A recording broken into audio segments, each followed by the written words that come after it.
ৰাণী ফলাগাং গাং পঞ্চায়ত সমবায় সমিতিৰ অধীনত থকা ক্ষুদ্ৰ সঞ্চয় বেংকত হৈছে বিত্তীয় খেলিমেলি। এই বিত্তীয় খেলিমেলি সন্দৰ্ভত এসমৰ সভাপতি সিৰাজ আলীৰ সংবাদ। বিত্তীয় খেলিমেলিত জড়িত নহয় সিৰাজ আলী। সম্পূৰ্ণ নীতি নিয়মৰ মাজেৰে শাৰীৰিক অসুস্থতাৰ বাবে অব্যাহতি লৈছিল সিৰাজ আলী। ৰাণী ফলাগাং সমবায় সমিতিৰ যে ক্ষুদ্ৰ সঞ্চয় আছে আৰু সেই ক্ষুদ্ৰ সঞ্চয় মই বহু বছৰ ধৰি সভাপতি আছিলোঁ। আজি কেইদিনমানৰ পৰা এই ক্ষুদ্ৰ সঞ্চয়ৰ পৰা মই টকা পইচা আত্মসাত কৰা বুলি 2-এটা চেনেল আৰু 2-4টা পৰ্টেলত বজোৱা মোৰ পৰিলক্ষিত হৈছে। আৰু তাৰ বাবে আজি আপোনালোকক মই ইয়ালৈ নিমন্ত্ৰিত কৰি লৈ আহিছোঁ। প্ৰথম কথা হ'ল মই ৰাণী ফলাগাং সমবায় সমিতি আমাৰ 4টা পঞ্চায়তৰ অন্তৰ্গত কাইগুচি, দক্ষিণ ভোলা, উত্তৰ ভোলাগাঁও, ৰাণী 4টা পঞ্চায়ত। আৰু এই 4টা পঞ্চায়তৰ অন্তৰ্গত ৰাণী ফলাগাং সমবায় সমিতিৰ জৰিয়তে আমি 2006 জুলাইত মই তেতিয়াৰ প্ৰয়াত সৰ্বানন্দ কলিতা ডাঙৰীয়া লগত ইলেকশ্যনত নিৰ্বাচনত জয়ী হৈ মই 2006 জুলাইত মই কাৰ্যভাৰ গ্ৰহণ কৰোঁ। আৰু তেতিয়াৰ পৰা মই 18 বছৰ মই তাত কাৰ্যভাৰ গ্ৰহণ কৰি আছোঁ। আৰু মই তাত 3বাৰ বিনা প্ৰতিদ্বন্দ্বিতাই তাত জয়ী হৈছোঁ ৰাইজৰ মৰমত। এতিয়া কথা হ'ল 2006 জুলাইৰ পিছত আগষ্টত মই তাত এটা ক্ষুদ্ৰ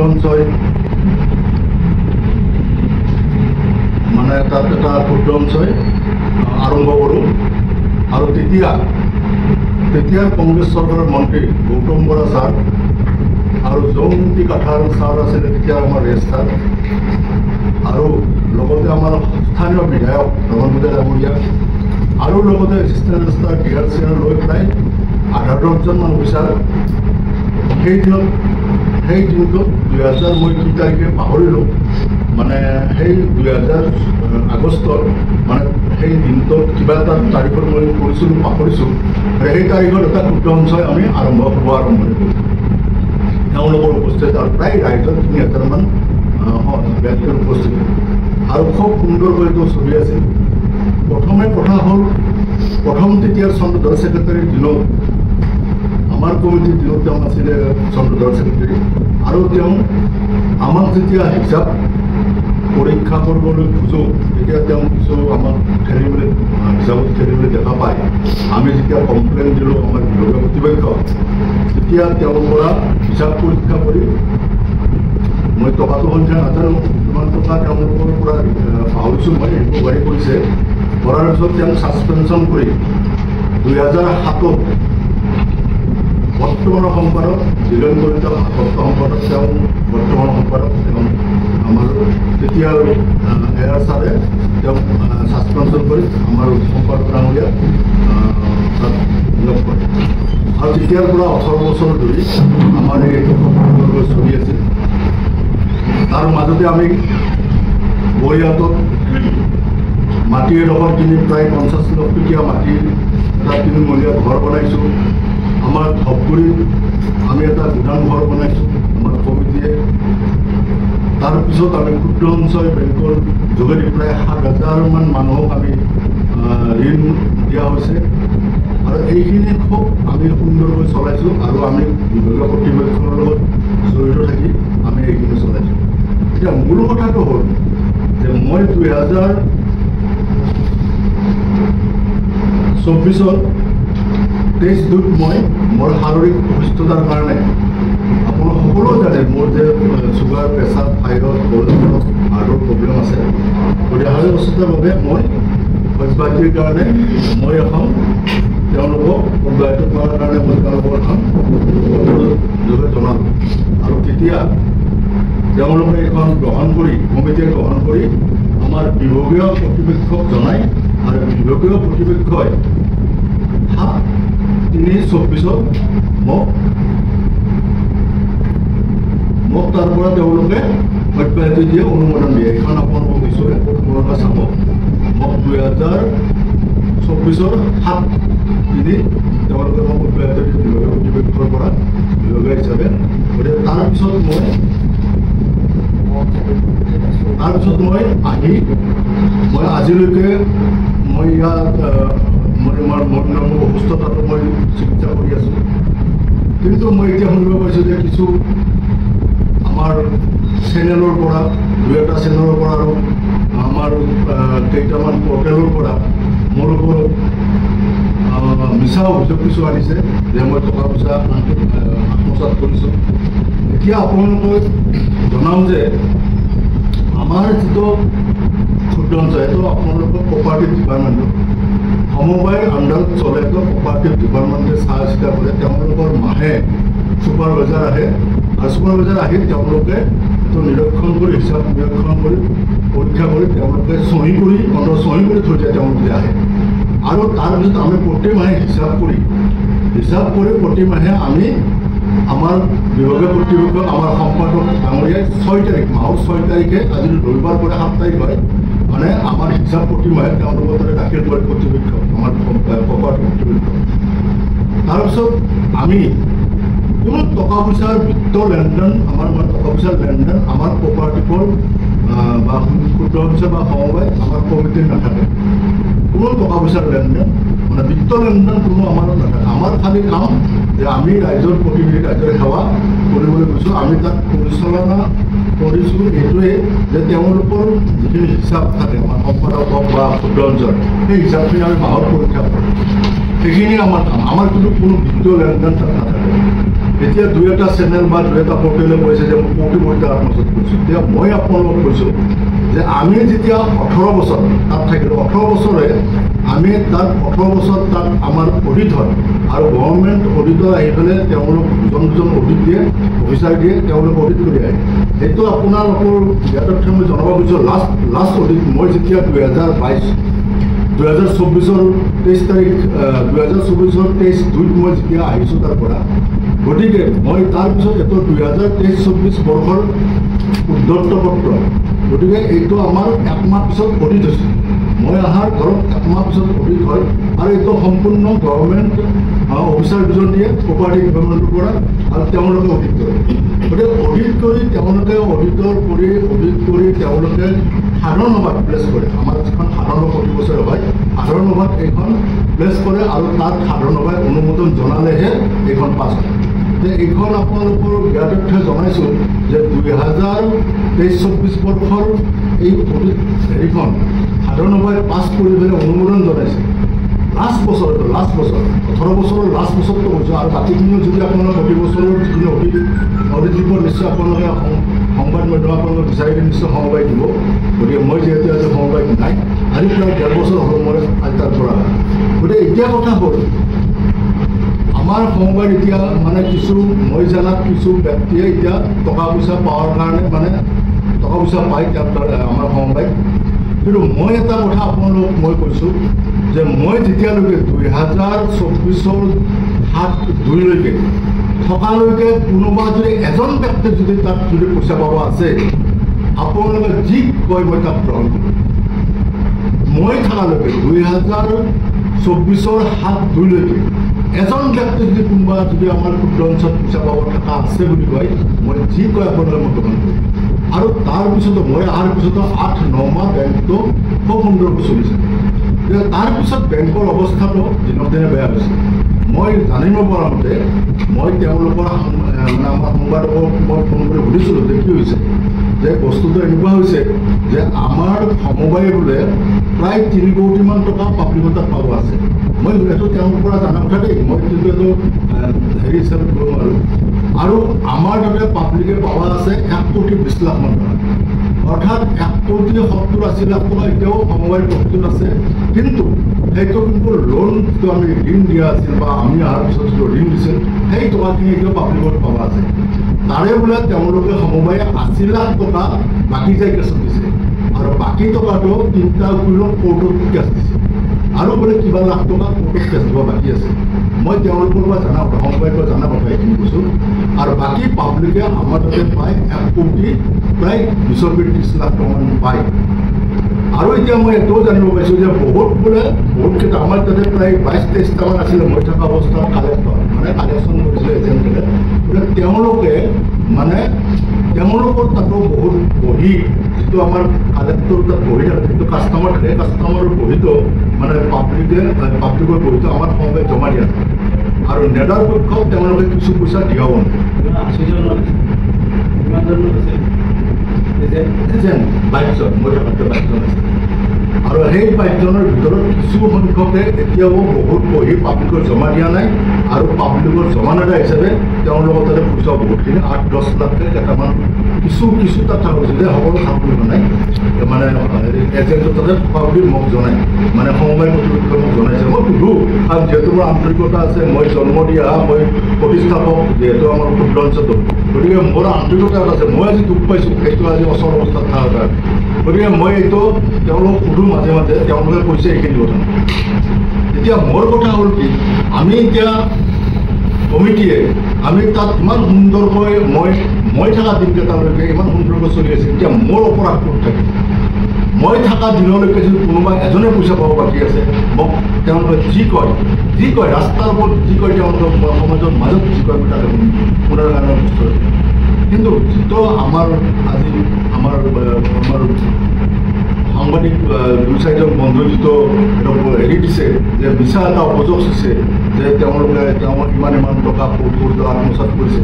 আমি যিজন ব্যক্তি আমি তাত লাৰিব নাপাওঁ পইচা, আমাৰ তাত লেনদেন নহয়, সম্পূৰ্ণ বস্তু আমাৰ ক্ষুদ্ৰ অঞ্চল মেনেজাৰ আৰু ছেক্ৰেটাৰী তেওঁলোকৰ দায়িত্বত থাকে। বস্তু হিচাপ নিকাচ সম্পূৰ্ণ তেওঁলোকৰ দায়িত্বত থাকে। আমি হিচাপটো চাব পাৰোঁ, আমি প্ৰথম মই যাই যেতিয়া হিচাপ চাইছিলোঁ 7 মাহ আমাক হিচাপ দিছিলে। তাৰ কাৰণে তেওঁলোকে বিভাগীয় কৰ্তৃপক্ষই লগে তেওঁক চন্দ্ৰধৰ ছেক্ৰেটাৰী লগে ছাছপেনশ্যন কৰি দিছে। গতিকে তেওঁলোকৰ ডিপাৰ্টমেণ্টে আমাক বছৰত প্ৰতি বছৰে আমাক তেনেকুৱাকৈ ধৰক অডিট কৰে, এনেকুৱা অডিট কৰি পেলাই আমাক জনায় কিমান টকা লাভ লোকচান হয়। তাৰপিছত আমাৰ তাত ক'ব লগা কি আছে, আৰু যদি কিবা ক'ব লগা আছে অডিটৰে ক'ব, কিবা ক'ব লগা থাকিলে অডিটৰে ক'ব। সাধাৰণ সভাত এই বস্তুটো পাছ হয়, প্ৰতি বছৰে সাধাৰণ সভা হয়। গতিকে সাধাৰণ সভাত এই অডিট এতিয়াও আমাৰ অডিট চলি আছে। আকৌ সাধাৰণ সভা হ'লে সমবায় সাধাৰণ সভাত আৰু এই অডিট অনুমোদন হ'ব। যদি পাব্লিকে ৰাইজে কিবা ইয়াত ভুল পায় তেতিয়াহ'লে এখন পাছ নহয়। গতিকে এনেকুৱাকৈ আমাৰ সমবায় আছে। তাত আমি লেনদেন য'ত কৰিব নাপাওঁ, আমি য'ত টকা পইচা সুবিধা নাপাওঁ, লাৰাৰ কোনো আমাৰ তাত প্ৰশ্নই নুঠে। গতিকে আমি তাত কোনো হিচাপ আমি নাৰাখোঁ। গতিকে আমাৰ তাত কেনেকৈ পইচা মই আপোনাক গতিকে মই দুখেৰে জনাইছোঁ যিসকল আমাৰ সাংবাদিক বন্ধুৱে এইবিলাক অপপ্ৰচাৰ কৰে, মোৰ বিৰুদ্ধে অপপ্ৰচাৰ কৰে, তেওঁলোকক বিশেষকৈ অনুৰোধ জনাইছোঁ যাতে ভৱিষ্যতে তেওঁলোকে মোৰ বিৰুদ্ধে তেনেকুৱা অপপ্ৰচাৰ নকৰে। তাৰ বাবে মই বিশেষভাৱে তেওঁলোকক অনুৰোধ জনাইছোঁ। আপোনালোকে সত্যৰ প্ৰতি হেৰি কৰক, আপোনালোকে লেখক যে আপোনালোকে আজি আমি ভাড়া ঘৰৰ পৰা আহি 12 কোটি ৰুম এটাৰ পৰা আহি 3 মহলীয়া বিল্ডিং বনাইছোঁ, 50 লাখ টকীয়া মাটি বৰিয়ালটোৰ দৰে জেগাত। গতিকে আমি গোডাউন বনাইছোঁ, বিল্ডিং গোডাউন বনাইছোঁ ধবগুৰিত। আজি আপোনালোকে সেইবিলাকো আপোনালোকে বাতৰি পৰিৱেশন কৰিব লাগে। তেতিয়া আমাৰ ভাল লাগিব যে আমি আমাৰ ইচ্ছা হ'ব পাৰে যে ভৱিষ্যতে এনেকুৱা সভাপতি যে তেনেকুৱা কৰিলে ইচ্ছা হ'ব। গতিকে এইখিনি মই কৰোঁ। এই যিসকলে পইচা পোৱা নাই সেইসকলক কি আহ্বান জনাব আপুনি?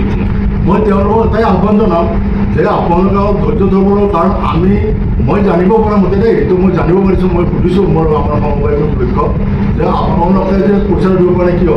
তেওঁলোকে কৈছে যে আমি ইমান টকা এতিয়া পাব্লিকতাত লোন পাওঁ, 3 কোটি প্ৰায় 3 কোটি লোন পায়, তাৰে 80 লাখ টকা বোলে দিছে আমাৰ বাকী যায় কেছত, আৰু প্ৰায় বাকীখিনি টকা আমাৰ 3টা কোৰ্টত 3টা উকিলৰ হাতত কেছ দিছে।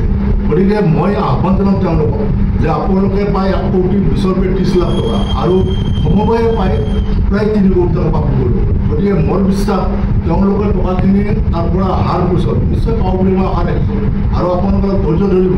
আৰু মই শুনিছোঁ ইয়াৰ আগৰ যিজন আমাৰ STC, এতিয়া বৰ্তমান বাইদেউ নহয়, আগৰ যিজন STC ছাৰ আছিলে, তেওঁ আহি এটা কথাই কৈ গৈছিলে যে আপোনালোকে ধৈৰ্য ধৰাৰ বাহিৰে বেলেগ ৰাস্তা নাই। আপোনালোকে আমি চব চালোঁ, চোৱাৰ পিছত গম পালোঁ যে 3 কোটি টকা তেওঁলোকে কেছ দিছে, পাব্লিকৰ ওপৰত কথা আছে, আৰু আপোনালোকে 1 কোটি 20-30 লাখ টকা পায়। গতিকে আপোনালোকে তেওঁলোকৰ বুজাবুজিকৈ টকাটো লগায়। তেওঁ মানে কৈ যোৱা কথা বুলি মই শুনিছোঁ আৰু এতিয়া কথাটো নাই গতিকে মই আজি প্ৰায় 1.5 বছৰ হ'ল তাৰ পৰা তাৰপিছত সমবায়ত কি ঘটিছে তাৰ কাৰণে মই দায়ী তাৰ কাৰণে মই দায়ী হ'ব নোৱাৰোঁ কিন্তু মোৰ দেহত কিবা যদি তাত তেনেকুৱা ঘটনা ঘটিছে আপোনালোকে তেতিয়া মোক যি কয় ৰাজহুৱা স্থানত আপোনালোক মাতি নিব মোৰ তাত মই মোৰ পাতি লওঁ কিন্তু মই নোহোৱা অৱস্থাত মই যিটো জেগাত নাই গতিকে সেই জেগাত মই কেনেকৈ গ'ল আৰু প্ৰতি বছৰে য'ত নেকি আপোনালোকক কৈছোঁ প্ৰতি বছৰে আপোনাক মই বাৰে বাৰে কৈছোঁ প্ৰতি বছৰে আপোনালোকে চাওক এনেকুৱা এখন প্ৰতি বছৰে অডিট কৰে গভৰ্ণমেণ্টৰ এই অডিটটো আজি যদি কিবা যদি ক'ব লগা হয় অডিটৰক জবাব দিব লাগে গতিকে তেওঁতো আৰু মিছা কথা লিখিব তেওঁতো গভৰ্ণমেণ্টৰ অফিচাৰ গতিকে অডিটটো আচলতে ডাঙৰ এই অডিটটো হৈ যোৱাৰ পিছত বছৰ যেতিয়া অডিট 18 বছৰ যেতিয়া 18বাৰ অডিট হৈছে তাত কোনেতো ক'ব পাৰে আৰু মই যিটো জানিছোঁ মই যেতিয়া কমপ্লেইন দিছোঁ আমাৰ কমিটি কমপ্লেইন দিছে মই তেনেহ'লে তাৰ আগৰ এজন সম্পাদকৰ ওপৰত তেওঁ লগতে ছাছপেনশ্যন কৰিছে তেওঁ পইচা ৰিকভাৰী কৰিছে গতিকে সেইকাৰণে কৈছোঁ ইয়াত পইচা কোনোবাই খালে কোনো ডিপাৰ্টমেণ্টে কোনোদিনে কাকো হাৰি যাব নোৱাৰে ইয়াৰ পৰা এটকা যদি কোনোবাই হলদি কৰে কোনো হ'ব আৰু আপোনালোকে এটা খবৰ ল'ব যে মোৰ পৰা আজিলৈকে 18 বছৰ এখন মই ভাউচাৰ দিয়া নহওঁ আজি সকলো মোক ধন্যবাদ দি যায় যিকেইজন অডিটৰ আহে গভৰ্ণমেণ্ট অফিচাৰ যে আজি আপোনাক বিৰাট ধন্যবাদ আমি বেলেগত অডিট কৰি দেখাম তেওঁলোকে বেলেগ সময়তে অডিট কৰে সেইদৰে বেলেগ হ'লে বেলেগৰ কিন্তু ভাউচাৰ পায় ধৰক বেলেগৰ সভাপতিবিলাক ক'ৰবাত গুৱাহাটীত গৈছে আমি 2বাৰ 3বাৰ যাব লাগে গতিকে তেওঁলোকে ভাউচাৰ দিয়ে কিন্তু মই আজিলৈকে মোৰ নিজৰ গাড়ীতে যাওঁ মই কোনো ভাউচাৰ দিয়া নহওঁ গতিকে তেওঁলোকে সেইকাৰণে মোক ধন্যবাদ দিয়ে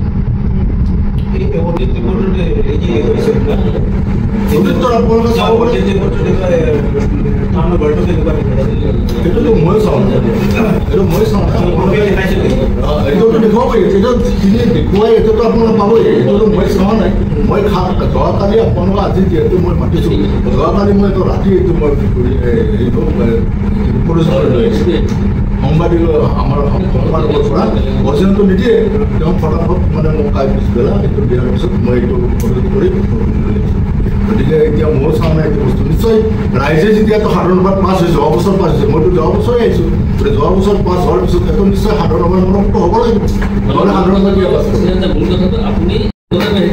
মই সেই বেংগলোৰত আজি 1.5 বছৰ হ'ল মোৰ মানে কোনো তাত মোৰ কোনো কথাই নাই কিন্তু তাৰ আগত যিটো কিবা আছে তাৰ কাৰণে যদি কিবা ৰেছপন্সিবল ল'ব লাগে আচলতে আমাৰ কমিটি নহয় আচলতে ৰেছপন্সিবল সম্পাদক বেংকৰ মেনেজাৰ মানে ক্ষুদ্ৰ অঞ্চল মেনেজাৰ তেওঁলোক আমাৰতো তাত কোনো হেৰি নাথাকে আমি তাত বিত্ত বিভাগৰ কোনো আমাৰ লেনদেনেই নাই আমি না টকা পইচাৰ অংশ পাত্ৰ না টকা পইচাৰ অংশ আমিতো তাত কাকো আমি একো কৰিব নোৱাৰোঁ আমি বাছ চেক কৰা আমি বাছ পৰিচালনা কৰে তেওঁলোকে উপস্থিত হৈছে নে নাই তেওঁলোকে আহি কাগজ পত্ৰ ঠিক কৰি ৰাখিছে নে নাই সেইখিনি কথা মাহত আমি একবাৰ হিচাপটো চাওঁ আৰু সেই হিচাপটো প্ৰতি মাহে আমাৰ ডিপাৰ্টমেণ্টত আমাৰ প্ৰপাৰ্টি ডিপাৰ্টমেণ্ট এইটো ডিপাৰ্টমেণ্টৰ সম্পূৰ্ণ গভৰ্ণমেণ্ট চৰকাৰৰ বস্তু এইটো কোনো এটা পাব্লিকে তাত পইচা মাৰি পেলাই তাত সাৰি যাব নোৱাৰে আৰু যিবিলাকে পইচা মাৰিছে তেওঁলোকে জেলত গৈছে গতিকে এইটোতো কেতিয়াও হ'ব নোৱাৰে গতিকে এনেই উপযুক্ত এটা দিয়াটো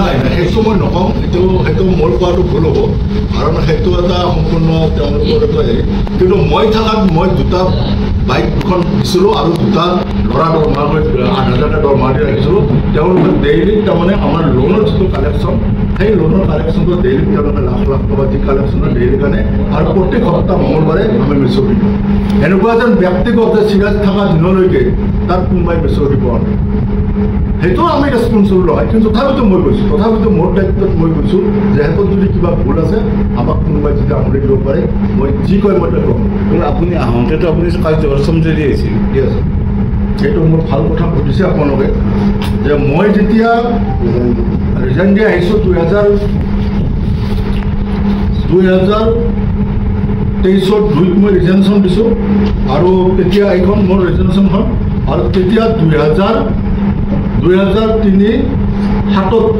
মানে তেওঁলোকে অনুমোদন জনাইছে বিভাগীয় এইটো আপোনালোকৰ ৰেজিষ্টাৰেশ্যন 3-7-324 মানে 10 দিন পিছত হিচাপ আচ্ছা হিচাপ নেথাকে সেইটো ভৱেন শৰ্মা যিজন সভাপতি আচ্ছা তেওঁ ল'ব নেকি যদি মোৰ খেলি মেলি কিবা থাকিল হয় আচ্ছা কোনোবা উপসভাপতি হওক বা কোনোবাই হওক দায়িত্ব ল'ব নেকি এই জানে মই নল'ব মই খেলি মেলি আছে এটা মই ল'ব নোৱাৰোঁ তেওঁ নিশ্চয় এনেকৈ উপৰি লয় গতিকে খেলি মেলি নাছিল কাৰণ যেতিয়া উপসভাপতিক দায়িত্ব দিয়া হৈছে কমিটিয়ে যেতিয়া উপসভাপতিক দায়িত্ব দিয়ে তাৰ বাবে অনুমোদন লৈ আহিছে তাৰপিছত এতিয়া সভাপতি পাতিছে তেওঁলোকে এতিয়া তোমাক কৰি দিয়া বুলি তেওঁকো আৰু ভাৰতবৰ্ষৰ সভাপতিৰ দায়িত্ব দিছে 2 মাহ 4 মাহ চলোৱাৰ কাৰণে তেওঁ যেতিয়া হেৰি হ'ল সভাপতি যে সভাপতি এজন পাতি এতিয়া নিশ্চয় তেওঁলোকে চলাইছে গতিকে মই এইটো আপোনালোকে চাওঁ কোনোবাই যদি আজি সভাপতি কিয় লৈছে তেওঁ দায়িত্ব ল'ব নেকি কিবা খেলি মেলি থাকে তেওঁৰ দায়িত্ব নহয় তেওঁ 2-3 মাহ চলোৱাৰ পিছত সভাপতি পাতি পেলাই তেওঁ সভাপতি চলাই আছে আচ্ছা উপসভাপতি দায়িত্ব ল'ব লাগিব কিবা খেলি মেলি থাকিলে